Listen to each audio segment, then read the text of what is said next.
Do you need an art editing tool?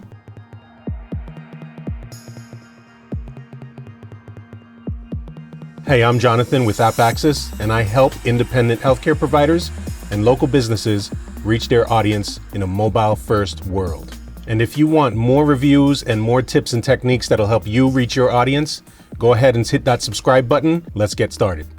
So if you post pretty often to social media, you'll notice that there are a lot of other people that are posting a lot of material and a lot of images that can take up a lot of the space in the social media feed that you use. Or one way to stay in front of your audience a little bit better is to spice it up and not just post your normal everyday photo or selfie, So you want to mix it up a little bit. One of the ways that you can do that, or accomplish that rather, is by taking your videos and taking your images or your data points and laying them out with more artistic fashion. And a great tool that I want to show, or rather share with you, is called Canva, and it's for mobile. It's actually a desktop browser-based app or website, but they've actually developed a mobile app that marries well with their website. And I wanted to talk to you a little bit about it now.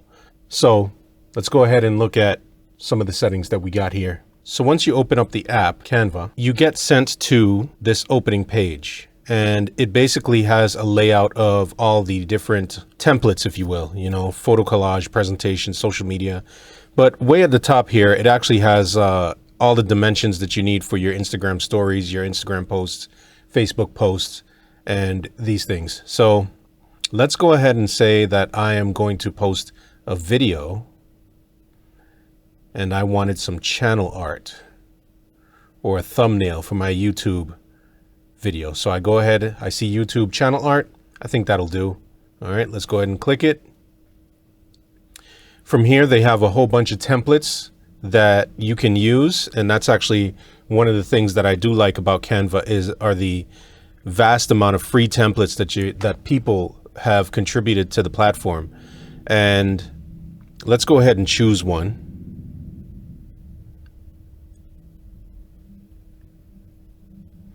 And so pretty much everyone has already contributed to these designs, and you just go in and click on what you want to change. So let's go ahead and change this to App Axis. Boom. And let's change this to Streamlined Mobile First Solutions. Okay. So you can also, if you don't like that text, or rather the font, you can change it. You can change the spacing, the size of it. Oh, I spelled mobile wrong. Let's go ahead and fix that now. Mobile First Solutions. All right, I like that. And you can change the color. You can choose one of their colors that they have already laid out, or you can go in the custom field and type it in using the hex code. Let's say we want to go, let's go a little bit of peach, or I guess peach. And we'll stick with that. I like that spacing. I like the size.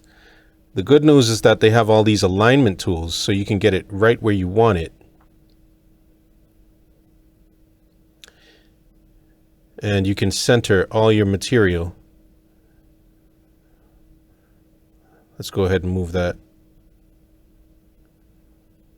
right there. And I want this one right over here to make room for my other stuff. And then you can just include what you want or play around with the opacity and these things. So that's cool. And you can even upload other images that you want to put in there. If I had one of myself, I don't know if I have any of myself, but let's say I don't. All right, I exited it.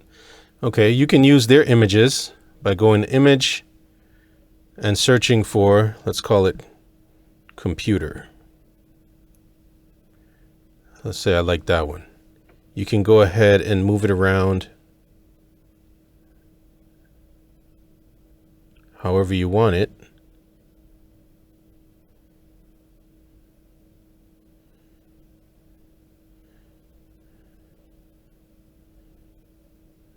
Yeah.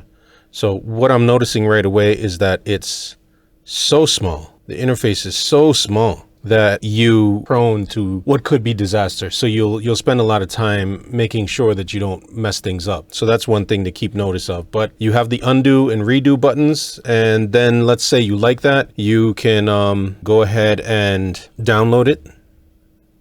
And it'll go straight to your phone. And then you can upload it. Let's say I was doing a thumbnail. I could then export this up to my video scheduler and put that as the title of a video.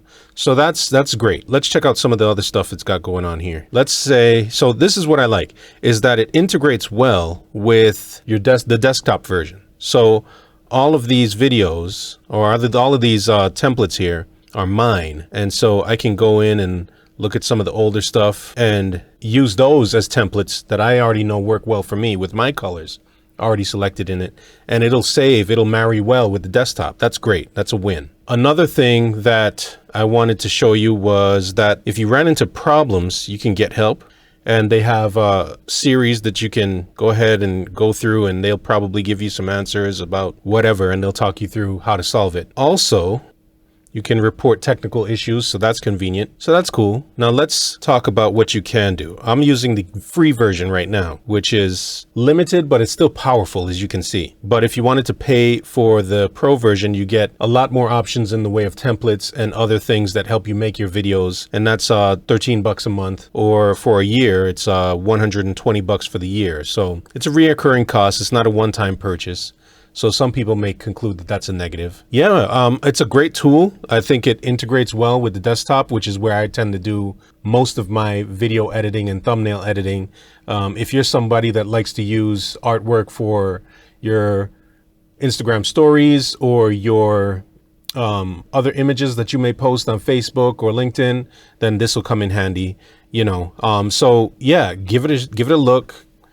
Tell me what you think. As far as ratings, I think I'm going to give the features a 100 because they seem strong to me, you know, being able to, you know, integrate well with the desktop, inviting teams. We didn't even talk about that. You can invite team members to participate, and you can assign teams. Let me see if I can find that real quick. You can manage a team and integrate and say, hey, you know, I want you to do all the thumbnails, and you can share everything with your team member. That's awesome. So that's a powerful thing. And so I give the features a 100, and the ease of use is like a 60. Like I said, it's too small of a screen, really, for me at least. I don't have one of the big iOS phones that allow a lot more real estate. But if you're using an iPad, I'm sure this will work well for you. As far as support, you can see they have help. So I'll give that a 60 because it's a little bit of a larger company.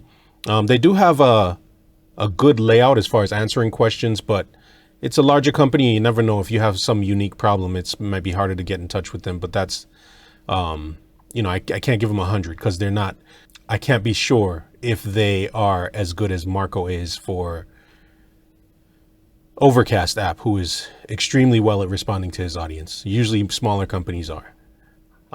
That's been my experience anyway. And also for value, again, it's free, but the Canva Pro, of course, if you want to get it unrestricted use, then it's pretty pricey for me, at least at $120 per year for every year, you know, and it may go up in the future. So it's not a one-time payment. And I'm a little bit skeptical of subscriptions for the most part. My conclusion, I'll give it a 70. And yeah, again, I like the integration. I like the templates. I like that it's available on mobile. I like the power. And again, the small interface and is a little bit, but that's not their fault. That's the fault of using a phone to edit your images, but everybody's on their phone. Again, we're talking about mobile first here, so keep that in mind. So yeah, it's a good little app. I like it. I'll continue to do my thumbnails and art on a desktop because I'm most comfortable with that, but give it a shot. Let me know what you think. What do you use to edit your artwork? Let me know in the comments below. What do you use on Android? I don't know. Is this available on Android? Let me know. I didn't even check that out. So let me know and see, tell me what you think about what the Android perspective may look like. But anyway, don't forget, subscribe to the channel. Talk to you guys later.